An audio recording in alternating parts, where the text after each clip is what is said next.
त्या वायरमॅननी लाईट कापली, बिल भरलं नाही म्हणून. अरे मला माहित आहे की सावकाराचे पैसे तुझ्याकडे किती आहेत ती. अरे नाऱ्या, सावकाराचं लय कर्ज झालंय माझ्याकडे. मी सावकाराची गाठ घेतली आणि सावकाराला सांगितलं मला 2-3 महिन्याची मुदत द्या, तर सावकार हो म्हणलंय. आला का तुला 1000 रुपये माहितले ते. अरे खरंच नाही का, विष खायला पैसे नाही. आला का 2 दिवसात नाही तुझ्या दारात सावकार आला ना का नाही तर नावाचा नार्या नाही.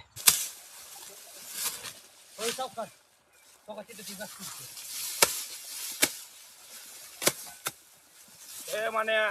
काम तोडू नको. काय झालं?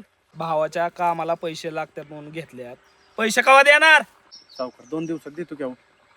हो सावकार 2 दिवसात नाही दिलं तर ती जमिनीचं बघा. तू जर 2 दिवसात पैसे नाही दिलं तर जमीन विसरायची.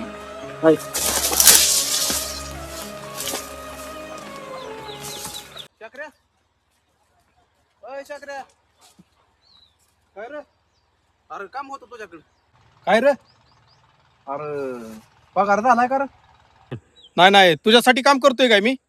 अरे एवढं शिक्षणासाठी झिजलोय, रात्रात अभ्यास केलाय आणि तुझ्यासाठी केलाय का अभ्यास मी ती? अरे ते सावकाराचं बऱ्याच दिवसापासून कर्ज होतं, तेवढं वाईट मिटावलं असतं म्हणजे. तो कर्ज घेताना काय मला विचारलेलं का रे? आता बघ तुझं तू. चक्र्या, लका आपण दोघं भाऊ भाऊ आहे का? एका विचाराने राहावं लागतं. लय शहाणा आहे, बघ तुझं तू.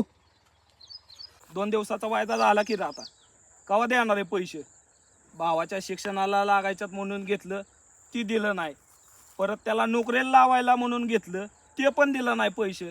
कवा देणार आहे तू? तू आता जमिनी सरायची काय? हो सावकार, काय झालं? अरे तुझ्या शिक्षणाला पण ह्याने पैसे घेतलं, ती दिलं नाहीत. तुला कामाला लावायला पण त्याने पैसे घेतलं, ती पण दिलं नाहीत.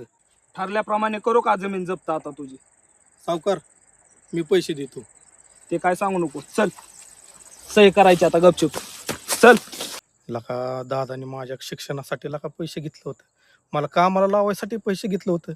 त्या दिवशी दादाला का पैसा मागाय आलता, त्यावेळेस मी पैसे त्याला द्यायला पाहिजे होतं. चल सही करून दे. हो सावकार, थांबा, मी पैसे देतो, थांबा.